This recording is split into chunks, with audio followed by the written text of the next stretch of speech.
ጤና ይስጥልን። ይህ የ2018 ዓመተ ምህረት የስድስተኛ ክፍል አማርኛ አጋማሽ ፈተና የሁለተኛ ሴሚስተር ነው። ክፍል 1 ከጥያቄ ቁጥር 1 እስከ 15 ያለው ሲሆን ይህ ጥያቄ የተዘጋጀው በአቡነ ጎርጎርዮስ ትምህርት ቤት ባህር ዳር ቅርንጫፍ ነው። ቀጥሎ ምንባብ አለ። ምንባቡን አዳምጣችሁ ጥያቄዎችን መልሷቸው። የምንባቡ ርዕስ እማሆይ ጽጌ ማርያም ገብሩ ይላል። የውብዳር ገብሩ በ1916 ዓመተ ምህረት በአዲስ አበባ ከተማ ተወለዱ። ከንቲባ ገብሩ ደስታ አዲስ አበባ በመወለዳቸው ለመማር ጥሩ አጋጣሚ ቢኖራቸውም በጊዜው ሴቶችን በመደበኛ ትምህርት የሚያስተምር ባለመኖሩ ወደ ስዊዘርላንድ ሄዱ።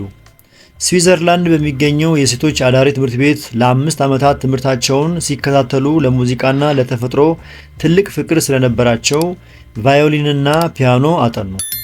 ከዛም ወደ ሀገራቸው ተመልሰው የሙዚቃ ትምህርታቸውን አዲስ በተከፈተው የእቴጌ መነን ትምህርት ቤት ቢቀጥሉም በፋሺስት ጣሊያን ወረራ ምክንያት ለማቋረጥ ተገደዱ። ከነፃነቱ በኋላ ወደ ካይሮ ሄደው ለ2 ዓመታት ሙዚቃ ተምረው ካጠናቀቁ በኋላ በ21 ዓመታቸው ወደ ኢትዮጵያ ተመልሰዋል። ኢትዮጵያ ውስጥ ጥቂት እንደተቀመጡ በእንግሊዝ ሀገር ሙዚቃ የመማር ዕድል ቢያጋጥማቸውም ሳይሳካላቸው ቀርቷል። በጉዳዩ ተበሳጭተው እስከ መታመም ደርሰዋል። ጥቂት ቆይተው ደግሞ ወደ መንፈሳዊ ዓለም ለመግባት ወሰኑ። በመንፈሳዊ ተግባር ላይ ለ2 ዓመታት አገልግሎት ከሰጡ በኋላ በ1940 ዓመተ ምህረት እማሆይ ጽጌ ማርያም የተባለውን የምንኩስና ስም ከግሸን ማርያም ገዳም ተቀበሉ። ምንጭ 7ኛ ክፍል አማርኛ መጽሐፍ ተቀንሶ የተወሰደ። በዚህ ምንባብ መሰረት ጥያቄ ቁጥር 1 የውብዳር ወይም እማሆይ ጽጌ ማርያም በመቼ ዓመተ ምህረት ተወለዱ? ሀ 1965 ለ 1964 ሐመሮሃ 1916 መ 1915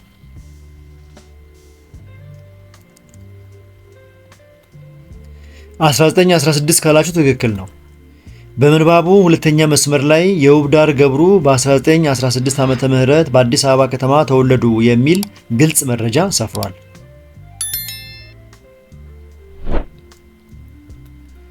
ጥያቄ ቁጥር 2 እማሆይ ጽጌ ማርያም የት ተወለዱ?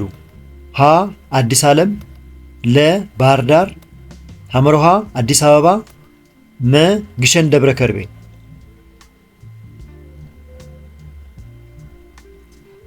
የዚህ ጥያቄ ትክክለኛው መልስ አዲስ አበባ የሚለው ነው። ምንባቡ በግልጽ እንደሚያስረዳው እማሆይ ጽጌ ማርያም የተወለዱት በአዲስ አበባ ከተማ ነው። ጥያቄ ቁጥር 3 ሴቶችን በመደበኛነት የሚያስተምር ባለመኖሩ እማሆይ ወዴት ሀገር ሄዱ? ሀ እንግሊዝ ለ አሜሪካ ሐመሮሃ ስዊዘርላንድ መ ጣሊያን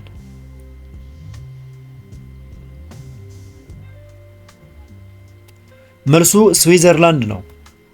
በጊዜው ኢትዮጵያ ውስጥ ሴቶችን በመደበኛ ትምህርት የሚያስተምር ባለመኖሩ ምክንያት ትምህርታቸውን ለመከታተል ወደ ስዊዘርላንድ መሄዳቸው ተጠቅሷል። መልካም። ጥያቄ ቁጥር 4 እማሆይ ጽጌ ማርያም ከነፃነት በኋላ ወደ ካይሮ ሄደው ለስንት ዓመታት ተማሩ? ሀ ለ2 ዓመት ለ ለ3 ዓመት ሐመሮሃ ለ4 ዓመት መ ለ1 ዓመት ተኩል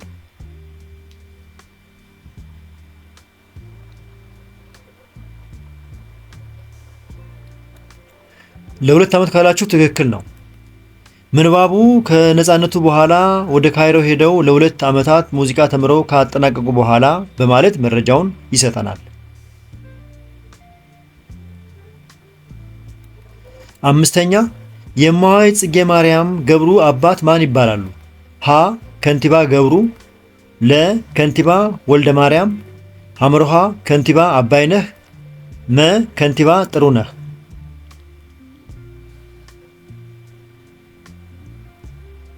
ትክክለኛው መልስ ከንቲባ ገብሩ የሚለው ነው።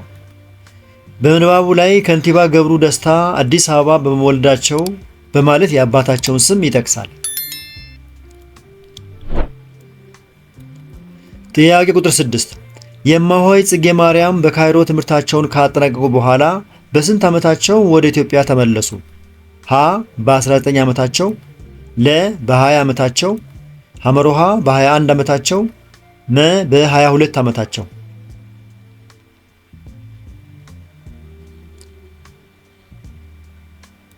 መልሱ በ21 ዓመታቸው የሚለው ነው። ምንባቡ በካይሮ የ2 ዓመት የሙዚቃ ትምህርታቸውን ካጠናቀቁ በኋላ በ21 ዓመታቸው ወደ ኢትዮጵያ መመለሳቸውን ይገልጻል።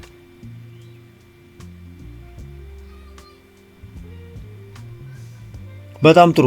ወደ ጥያቄ ቁጥር 7 ስንሄድ የእማሆይ ጽጌ ማርያም የምንኩስና ስማቸውን ከየት ደብር አገኙ ይላል። ሀ ላሊበላ፣ ለ ወንቅሸት ገብርኤል፣ ሐመሮሃ ግሸን ደብረ ከርቤ፣ መ ሐይቅ እስጢፋኖስ።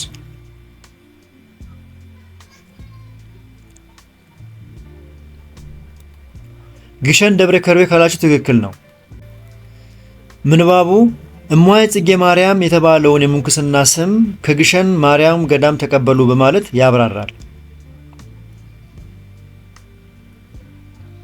ጥያቄ ቁጥር 8 ዳሽ ማለት በጽሁፍ ውስጥ መልእክቱን ግልጽ ለማድረግ ውበት ለመስጠት የሚያገለግሉ ናቸው። ሀ ግሶች፣ ለ ማሰሪያ አንቀጾች፣ ሐመሮሃ ስርዓተ ነጥቦች፣ መ ሐረግ።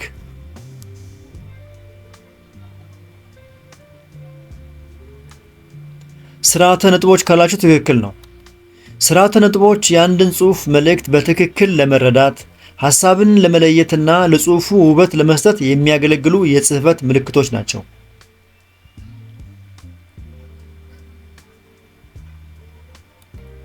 ዘጠነኛ የግጥም ሙያዊ ቃል ያልሆነው ከሚከተሉት የትኛው ነው?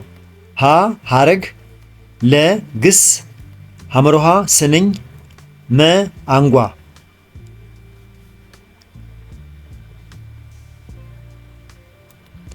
ግስ ካላችሁ ትክክል ነው። ሐረግ፣ ስንኝና አንጓ የግጥም መዋቅራዊ ክፍሎች ሲሆኑ ግስ ግን የቃላት ክፍል እንጂ የግጥም ብቻ መለያ ሙያዊ ቃል አይደለም።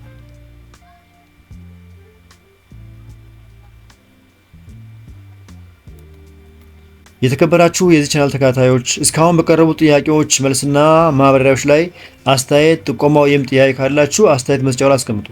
ከተመቻችሁ ላይክ አድርጉ። ሌሎቹ እንዲያገኙት ከፈለጋችሁ ሼር አድርጉላቸው።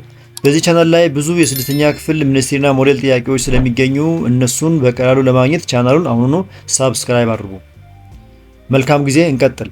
ጥያቄ ቁጥር 10 ቋንቋን በመጠቀም ሐሳብን በትክክል በጽሑፍ መግለጽን የሚያመለክት ክሂል የቱ ነው? ሀ መናገር፣ ለ መጻፍ፣ ሐመሮሃ ማንበብ፣ መ ማዳመጥ።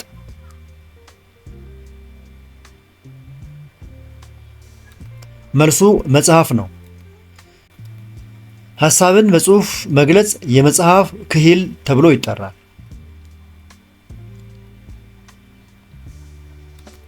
11ኛ አንድን ጽሑፍ ከመጻፋችን በፊት መካተት ያለባቸውን ዋና ዋና ሐሳቦች በንድፍ መልክ የምናቀርብበት ንድፍ ምን ይባላል? ሀ አንቀጽ፣ ለ ቢጋር፣ ሐመሮሃ አረፍተ ነገር፣ መ ድርሰት።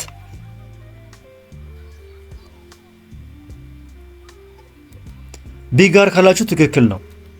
ቢጋር ማለት አንድን ጽሑፍ ከመጻፋችን በፊት የሐሳቦችን ቅደም ተከተልና መዋቅር የምናዘጋጅበት የጽሑፍ ንድፍ ነው።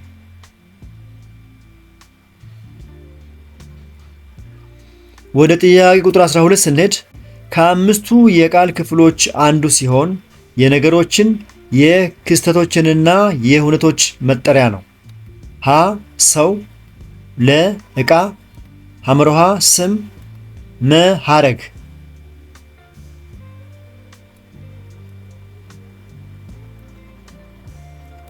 መልሱ ስም ነው። ስም የማንኛውም ነገር ማለትም የሰው፣ የእንስሳ፣ የቁስ፣ የክስተት ወይም ረቂቅ ሐሳብ መጠሪያ ሆኖ የሚያገለግል የቃል ክፍል ነው።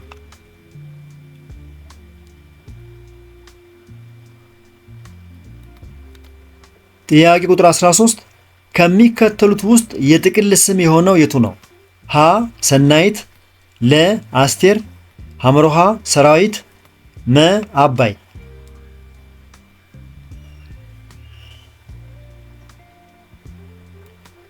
መልሱ ሰራዊት ነው። የጥቅል ስም ማለት ብዙ ነገሮችን ወይም ሰዎችን በአንድ ላይ ሰብስቦ የሚጠራ ስም ሲሆን ሰራዊት ብዙ ወታደሮችን በአንድነት የሚገልጽ ስም ነው።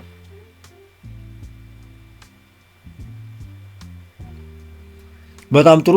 ወደ ጥያቄ ቁጥር 14 ስንሄድ ከሁለት መሰረታዊ አካላት የሚዋቀረው የትኛው ነው? ሀ ሐረግ፣ ለ ግጥም፣ ሐመሮሃ ልቦለድ፣ መ ድርሰት።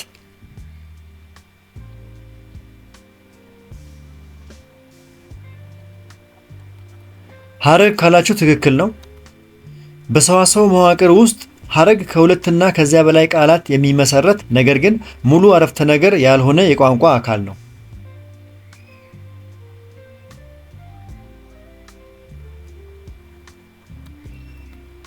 ወደ ዕለቱ የመጨረሻ ጥያቄ ስንሄድ ጥያቄ ቁጥር 15 ከሚከተሉት የአንቀጽ ዋና ሐሳብ ጠቅልሎ የሚይዝ የቱ ነው? ሀ ሐረግ፣ ለ መዘርዝር፣ ሐመሮሃ አንቀጽ፣ መ ኃይለ ቃል።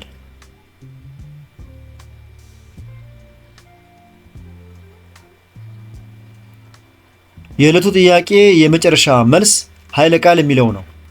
ኃይለ ቃል በአንድ አንቀጽ ውስጥ የሚሰፍሩ ዝርዝር ሐሳቦችን በጠቅላላው የሚገልጽና የአንቀጹን ዋና መልእክት የሚይዝ አረፍተ ነገር ነው። የተከበራችሁ የዚህ ቻናል ተከታታዮች እስካሁን በቀረቡ ጥያቄዎች መልስና ማብራሪያዎች ላይ አስተያየት፣ ጥቆማ ወይም ጥያቄ ካላችሁ አስተያየት መስጫው ላይ አስቀምጡ። ከተመቻችሁ አሁኑ ላይክ አድርጉ፣ ሌሎቹ እንዲያገኙት ሼር አድርጉላቸው። በዚህ ቻናል ላይ የስድስተኛ ክፍል የሚኒስትሪና ሞዴል ጥያቄዎች በብዛት ስለሚገኙ እነሱ በቀላሉ እንዲደርሷችሁ ከፈለጋችሁ ቻናሉን አሁኑ ሳብስክራይብ አድርጉ። መልካም የጥናትና የዝግጅት ወቅት ይሁንላችሁ። በክፍል 2 ነገ እንገናኝ። ቻው።